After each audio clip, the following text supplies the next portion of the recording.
Всем привет! Сегодня будем говорить о покрасе кожи, немного также о лице, глазах, носах, ручках и тому подобное.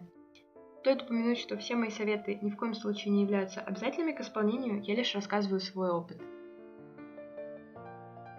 Во всех видео о покрасе я буду использовать вот эти прекрасные призмаколоры, любимейшие карандашики.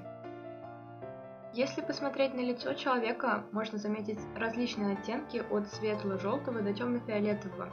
Именно поэтому у меня в запасе имеется как минимум 5 карандашей для покраса кожи. Вообще их больше. Чем больше, тем лучше. За почти 2 года непрерывного рисования портретов я разработала наиболее удобный способ покраса кожи. Он заключается в постепенном переходе от темных оттенков к более светлым при последующем перекрытии всех этих цветов одним базовым. Чаще всего это 927. Сначала рассмотрим вышесказанное на примере шара, а затем уже покрасим тот скетч, который нарисовала я в прошлом видео.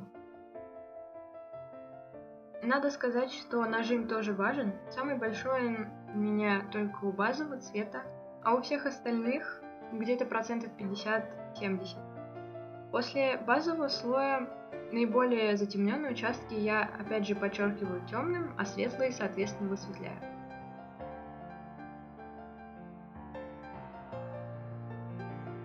Хочу отметить важность выбора базового цвета с помощью второго шарика. Подложку от темного к светлому я сделала такую же, как у первого, а вот базовый слой взяла желтее, поэтому результат получился абсолютно другим. Базовый цвет зависит от исходного фото, и поэтому нельзя выделить какой-то один цвет перекрытия. Там их может быть очень много.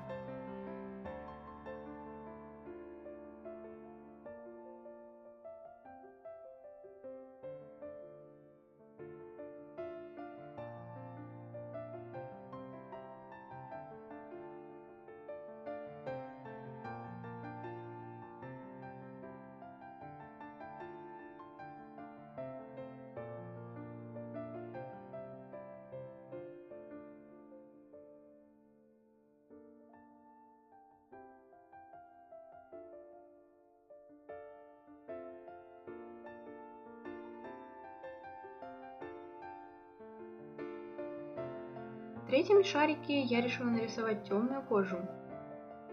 Для того, чтобы в результате не было белых прогалин между карандашным слоем, я использовала маркеры.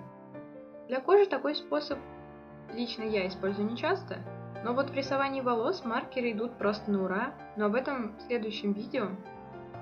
А пока, после подложки, я иду все тем же путем, от темного к светлому.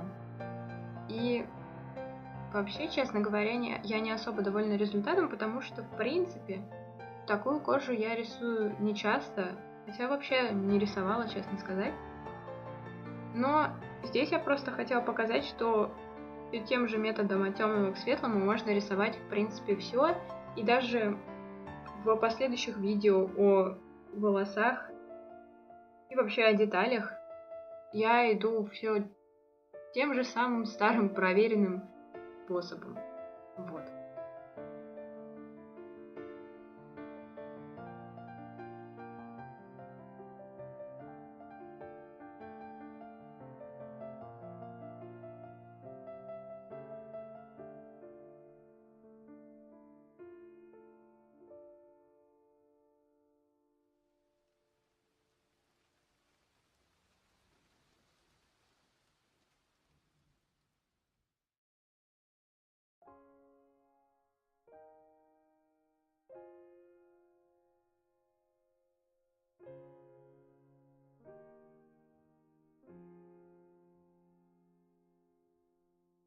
Ну все, наконец можно перейти к Чонгуку.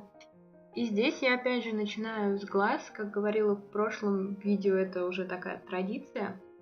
И можно проследить последовательность действий, абсолютно такую же, как я делала с шариками.